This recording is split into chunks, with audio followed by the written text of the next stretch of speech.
ना आसमान को चीरती है तो पाकिस्तान के रडार बंद हो जाते हैं, चीन की नींद हराम हो जाती है, क्योंकि कोई आम फाइटर नहीं, ये है फ्रांस की घातक राफेल तकनीक और भारत का शौर्य एक साथ।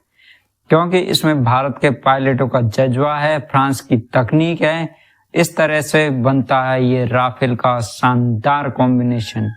राफेल हवा का शोर और दुश्मनों के लिए काला साया है। फ्रांस का ये मल्टी रोल फाइटर जेट जो एक साथ दुश्मन की सीमा में घुस सकता है, air to air dog fight कर सकता है, जमीन पर भी ये टारगेट को खत्म कर सकता है, क्योंकि ओमनी रोल फाइटर जेट्स है।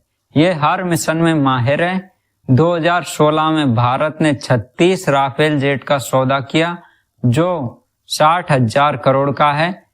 Su-30 MKI ताकतवर तो है लेकिन हैवी है, तेजस हल्का है लेकिन सीमित है, मिराज पुराना हो चुका है और तब नाम आता है राफेल का, तेज, सटीक, घातक और न्यूक्लियर कैपेबल।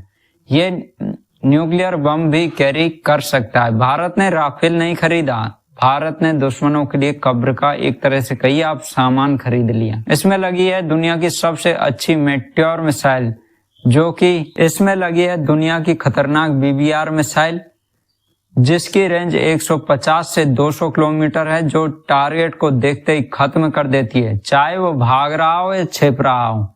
दुश्मन देख भी नहीं पाता और मेट्योर मिसाइल उसका नामो निशान मिटा देती है।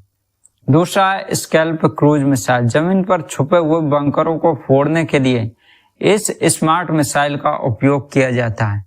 बालाकोट जैसे ऑपरेशन के लिए परफेक्ट हथियार है।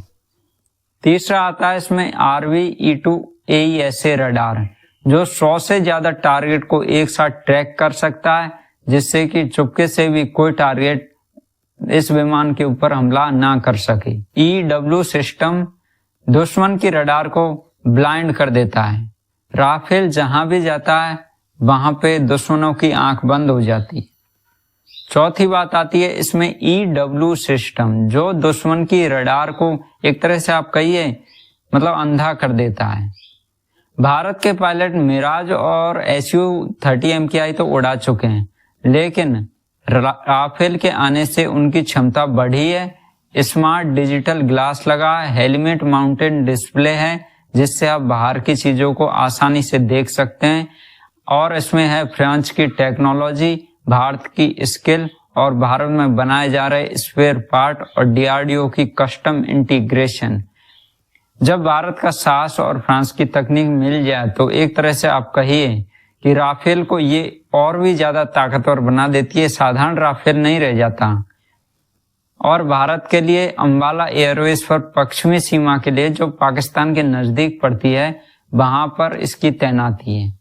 और दूसरी बात आती है चीन के लिए असीमारा एयरवेज, जो पश्चिम बंगाल में है, वहां चीन के खिलाफ इस फ्रंट पर राफेल को तैनात किया गया है। मतलब एक एक स्क्वाड्रन तैनात है दोनों जगह। राफेल हर फ्रंट पर तैयार है, चाहे चीन हो या पाकिस्तान हो, पाकिस्तान के जनरल हो या चीन के सैनिक हो, सभी मानते हैं कि राफेल एक घातक फाइटर जेट है। तो भारत इस तरह से एक कमजोर देश नहीं रहा, भारत के पास बहुत अच्छे फाइटर जेट है, और भारत जो है आगे भी ऐसे ही अच्छे फाइटर जेट खरीदता रहेगा, जिससे कि भारत की क्षमता बढ़ती रहे।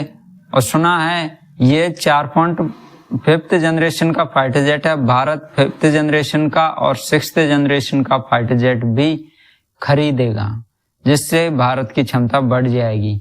इसमें Su-57 और F-35 का नाम प्रमुख है। तो वैसे आप कमेंट करके बताइए कि राफेल भारत